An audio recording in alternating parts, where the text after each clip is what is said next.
Hello guys, ये जो हमारी वीडियो रहेगी इसमें हम एचपी टैट्स के कुछ इंपॉर्टेंट क्वेश्चंस कवर करेंगे। ये आपको एक मॉक टेस्ट की तरह लेना है। आज का जो हमारा पहला क्वेश्चन है, विच of the following comet appear after 76 years, यानी कौन सा धूमकेतु या पुछल्ला तारा जो 76 वर्षों बाद दिखाई देता है।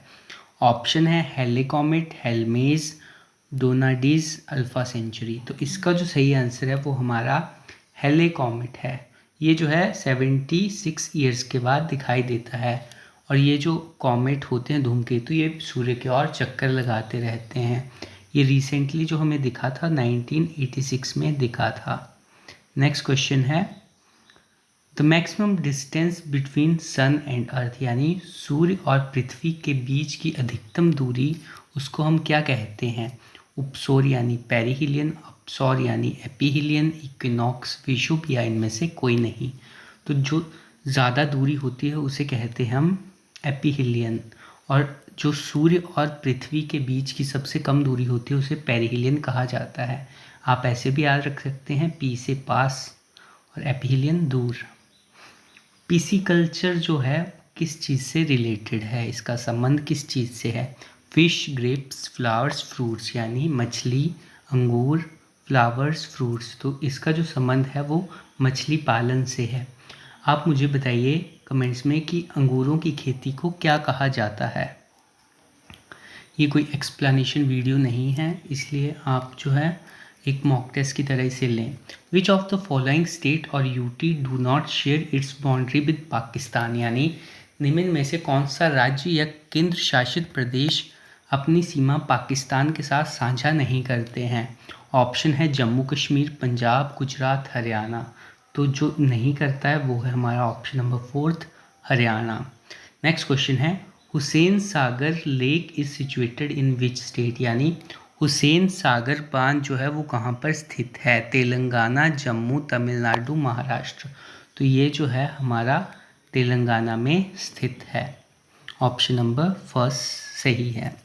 नेक्स्ट क्वेश्चन है हमारा, रॉफ डांस रिलेटेड टू, यानी रॉफ नृत्य जो है वो कौन से स्टेट या यूटी के साथ संबंधित है। आपके ऑप्शन है जम्मू कश्मीर, तमिलनाडु, आंध्र प्रदेश, उत्तर प्रदेश। तो राउफ जो नृत्य है उसका संबंध जो है वो जम्मू कश्मीर के साथ है। नेक्स्ट क्वेश्चन है, 4th बुद्धिस्ट काउंसिल, चौथी बौद्ध संगति जो है वो कहाँ पर हुई थी। सारनाथ, गया, प्रयागराज, कश्मीर। तो चौथी जो बौद्ध संगति थी वो कश्मीर में हुई थी, कुंडल वन में। ठीक है, ऑप्शन नंबर 4 सही रहेगा। आप मेरे को बताइए कि बुद्ध धर्म जो था उस टाइम जो लैंग्वेज थी वो कौन सी थी उनकी।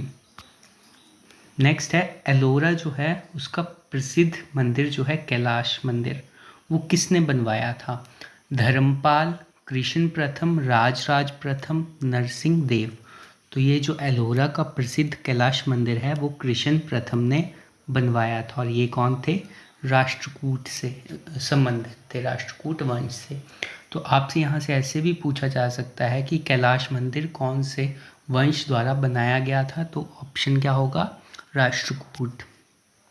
आप मेरे को कमेंट्स में बताएं कि विक्रमशिला यूनिवर्सिटी जो है वो किसने बनाई थी, किसके टाइम में बनी थी। नेक्स्ट है, the Mughal king who died after fall from the stairs of the library, यानी वह मुगल राजा जिसकी मृत्यु पुस्तकालय की सीढ़ियों से गिर के हुई थी। अकबर, बाबर, हुमायूं, जहांगीर। तो जो है हुमायूं जो था उसकी मृत्यु जो थी वो सीढ़ियों से गिर के हुई थी। नेक्स्ट क्वेश्चन है, महात्मा गांधी को अर्धनंगन फकीर किसने कहा था। आपके ऑप्शन है Winston Churchill, Mountbatten, Cornwallis, Elijah Impey. तो विंस्टन चर्चिल ने जो है महात्मा गांधी को अर्धनंगन फकीर कहा था। नेक्स्ट क्वेश्चन है हमारा, what is the time period of second world war, यानी द्वितीय विश्व युद्ध जो हुआ था उसका समय क्या था। 1937 टू 1942, 1938 टू 1941, 1939 टू 1945, 1943 टू 1947। तो द्वितीय विश्व युद्ध का जो समय था 1939 से 1945 तक था। नेक्स्ट क्वेश्चन है, suspension of fundamental rights during the emergency taken from, यानी आपातकाल के दौरान मौलिक अधिकारों का निलंबन कहाँ से लिया गया है? आपके ऑप्शन है यूएसए, अमेरिका यानी सेकंड ऑप्शन है जापान, थर्ड है यूएसएसआर, फोर्थ है जर्मनी। तो ये जो है सस्पेंशन जो होता है फंडामेंटल राइट्स का, वो कहाँ से लिया गया है? जर्मनी से लिया गया है।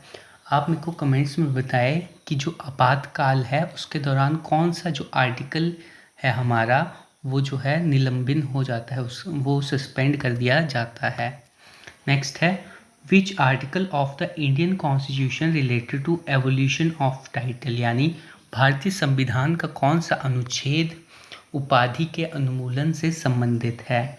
आर्टिकल 17, 18, 19, 20। तो आर्टिकल 18 जो है वो एवोल्यूशन ऑफ टाइटल्स यानी उपाधि के उन्मूलन से संबंधित है। आर्टिकल 17 आपको पता है अनटचेबिलिटी से, अस्पृश्यता जो है उससे संबंधित है। नेक्स्ट क्वेश्चन है हमारा, who gave advice to the government of India and council of ministers in all legal matters, यानी जो भारत सरकार है और उसके मिनिस्टर हैं उनको कानूनी जो मामले होते हैं उनमें सलाह कौन देता है? ऑप्शन है महान्यायवादी, महाधिवक्ता, महान्यायवादी यानी अटॉर्नी जनरल, महाधिवक्ता यानी एडवोकेट जनरल, प्राइम मिनिस्टर या सीबीआई। तो जो हमारी जो काउंसिल ऑफ मिनिस्टर्स और गवर्नमेंट ऑफ इंडिया जो है उसको जो सलाह देता है वो कौन देता है?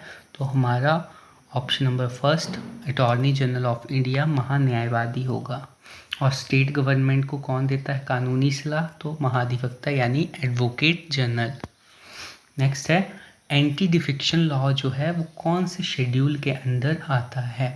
ऑप्शन है शेड्यूल 10, 8, 11, 9।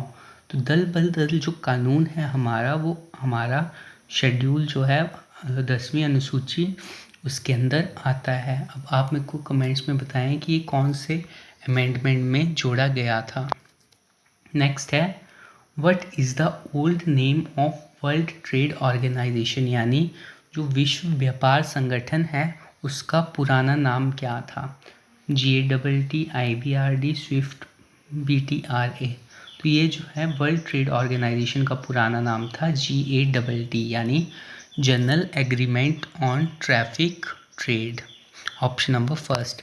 IBRD जो था वो हमारा वर्ल्ड बैंक का पुराना नाम था। नेक्स्ट है देवधर ट्रॉफी जो है इसका संबंध किससे है? ऑप्शन है क्रिकेट, फुटबॉल, हॉकी, बैडमिंटन। तो ये जो है देवधर ट्रॉफी का संबंध क्रिकेट से है। Option number first. Who is the author of गीत गोविंद, यानी गीत गोविंद के जो लेखक हैं वो कौन है? विष्णु शर्मा, कालिदास, इसके अलावा अश्व घोष और जयदेव। तो गीत गोविंद जो है इसके लेखक कौन है? तो वो ऑप्शन नंबर फोर्थ हमारा जयदेव होगा। और यहाँ से अगर मैं पूछूं तो विष्णु शर्मा ने पंचतंत्र लिखी है, आपको पता होगा। कालिदास ने जो बुक्स लिखी हैं आप उनके बारे में बताइए। नेक्स्ट है who is known as Deshbandhu, यानी देशबंधु के नाम से किसे जाना जाता है? गोपाल दास, चित्तरंजन दास, मदन मोहन मौलवी, सावरकर। तो चित्तरंजन दास जी जो हैं उनको देशबंधु के नाम से जाना जाता है। नेक्स्ट है who is known as the father of civil services, यानी सिविल सेवाओं के जनक के रूप में किसे जाना जाता है? Lord Mayo, Warren Hastings, Lord Dalhousie, Cornwallis. तो ऑप्शन नंबर फोर्थ जो कॉर्नवालिस है इन्हें जो है फादर ऑफ सिविल सर्विसेज के रूप में जाना जाता है। अगर यहाँ से मैं आपसे क्वेश्चन पूछूं कि फादर ऑफ रेलवे किसे कहा जाता है वो आप मेरे को कमेंट्स में बताएं। नेक्स्ट पूना पैक्ट जो है वो साइन हुआ था, कब हुआ था? ऑप्शन है अगस्त 1932, सितंबर 1932, अक्टूबर 1932, नवंबर 1932। तो ये जो है सितंबर 1932 को साइन हुआ था। और किसके बीच में हुआ था? तो महात्मा गांधी और BR अम्बेडकर जी के बीच में। नेक्स्ट है which country will host the 2024 Olympics, जो अभी 2024 में ओलंपिक होने जा रहे हैं उनकी मेज़बानी जो है वो कौन सा देश करेगा? France, Japan, USA, Germany. और तो इसका जो सही आंसर है फ्रांस के पेरिस में ये होंगे। तो option number first. Next who won the Pritzker पुरस्कार prize which is known as the Nobel of architecture, यानी प्रित्जर पुरस्कार जिसे वास्तुकला का महान पुरस्कार भी कहा जाता है, वो इस साल जो है वो किसने जीता। आपके ऑप्शन हैं Riken Yamamoto, Christina, Prabha Varma, Emma Stone. तो ये जो है प्रित्जर पुरस्कार ये अभी रिकेन यामामोटो ने जीता था। नेक्स्ट है highest temple of Himachal Pradesh, यानी हिमाचल का जो सबसे हाईएस्ट टेम्पल है वो कौन सा है, सबसे ऊंचा टेम्पल वो है जटोली। और कहाँ पे स्थित है, ऑप्शन है सोलन, मंडी, चंबा, कुल्लू। तो ये जो है हमारा सोलन में स्थित है। नेक्स्ट लदारचा जो मेला है वो कहाँ पे मनाया जाता है, शिमला, रामपुर, लाहौल, किन्नौर। तो इसका जो सही आंसर रहेगा लदारचा मेला जो है वो लाहौल में मनाया जाता है। किब्बर का जो एरिया है वहाँ पर ये मनाया जाता है। नेक्स्ट क्वेश्चन है हमारा वन वर्ड सब्स्टिट्यूशन है स्टडी आर्ट ऑफ टीचिंग, यानी जो पढ़ाने का जो आर्ट है उसे क्या कहा जाता है, पैथोलॉजी, फिलाटेली, पेडागोजी, पैट्रीमोनी। तो इसे जो है पेडागोजी कहा जाता है। यहाँ से आपको पता होना चाहिए पैथोलॉजी क्या होता है, तो जो भी बीमारियों की स्टडी होती है, डिजीज़ की स्टडी, उसको पैथोलॉजी कहा जाता है। और इसके अलावा जो फिलाटेली होता है ये होता है जो हमारी स्टैम्प्स होती हैं, पोस्टल स्टैम्प्स, ठीक है, इनको जो कलेक्ट करते हैं, कलेक्शन जो होती है उसको कहा जाता है फिलाटेली। पैट्रीमोनी जो होती है वो होती है विरासत। नेक्स्ट है ऑपोजिट ऑफ स्टर्न बताना है, इसका ऑपोजिट क्या होगा। तो सबसे पहले आपको स्टर्न का मीनिंग पता होना चाहिए। स्टर्न का मतलब होता है कठोर, कठोर। तो इसका ऑपोजिट बताना है, ऑप्शन है लिबरल, इमोशनल, स्ट्रिक्ट, ऑनेस्ट। तो यहाँ पे ऑनेस्ट होता है ईमानदार, स्ट्रिक्ट होता है कठोर। तो ये जो है इसका सिनोनिम होगा यानी सेम होगा, आपको ऑपोजिट बताना है। इमोशनल होता है भावुक, लिबरल होता है उदार। तो ये जो उदार ऐसे व्यक्ति जो सभी की बात सुनता है। तो इसका जो सही आंसर होगा, ऑपोजिट जो होगा उसका लिबरल होगा। नेक्स्ट है मस्कुलिन ऑफ बी, यानी जो मधुमक्खी होती है उसका जो पुल्लिंग होता है वो बताना है। ऑप्शन है wasp, dragon, drone, none of these. तो इसका जो ऑप्शन नंबर सी है ड्रोन, ये सही रहेगा। Next no sooner had the train left the station dash I reached there. ये जो है आपने फिलअप करना है और बताना है यहाँ पे क्या आएगा, देन, व्हेन, दैट। तो इसका जो सही आंसर होगा वो ऑप्शन नंबर सेकंड होगा देन। यहाँ से आपको एक बात याद रखनी है, इसका था जैसे ही ट्रेन जो है स्टेशन से छूटी मैं वहाँ पर पहुँच गया, मतलब आ रहा है जैसे ही मैं वहाँ पहुँचा ट्रेन चली गई, इसका ये मतलब हुआ। तो इसमें जो है आपको याद रखना है, जैसे घर वाले होते हैं ना वो आपको कहीं जाने देते, थोड़ी थोड़ी देर बाद फ़ोन करते रहते हैं, कभी छोड़ते नहीं आपको अकेला। तो वैसे ही सेम है, जहाँ पे भी आपको नो सूनर दिखेगा वहाँ पे हमेशा देन लगता है। ये होता है कंडीशन है, नो सूनर के साथ हमेशा क्या आएगा, देन आएगा। नेक्स्ट क्वेश्चन है हमारा फाइंड द एरर फाइंड करना है। ये आपको टेंस से रिलेटेड है। टेंस में आपको सीधा पूछा जाता है कि यहाँ पे क्या होगा, तो उसी से रिलेटेड एरर है। टेंस आपको आते होंगे तो आप आसानी से कर लेंगे। ऑप्शन है I have not seen him since 20 years so I can not say with certainty whether he is alive और डेड, नो एरर। इसमें कहा गया है मैंने उसे 20 सालों से नहीं देखा है, सो मैं श्योरिटी के साथ नहीं बोल सकता कि वह ज़िंदा होगा या मर गया होगा। तो अगर आप इसको ध्यान से पढ़ें तो आपने रूल पढ़ा होगा सिंस और फॉर के लिए। तो आपको पता होगा सिंस कब आता है, सिंस आता है जब आपको कोई चीज़ पता हो, जैसे मंडे से कोई काम हो रहा है, या फिर डेट आपको पता हो कि 7 दिसंबर से चला है कुछ, या ईयर दिया हो, तो उनके साथ जो है वो सिंस का यूज़ होता है। यहाँ पे हमें पता नहीं है कि 20 साल कब की बात हो रही है, कितने कब से टाइम स्टार्ट है। तो यहाँ पे जब पता नहीं हो हमें एग्जैक्ट, तो उसकी जगह पे फॉर आता है। अगर आप इसके बारे में जानना चाहते हैं तो कमेंट्स में बता दें, मैं आपको अगली वीडियो में बता दूंगा। नेक्स्ट इडियम है यानी मुहावरे, आपने बताना है at the 11th hour. At the 11th hour इसका मीनिंग क्या होगा? Starting, in the beginning, in the last moment, in the peak time, none of these.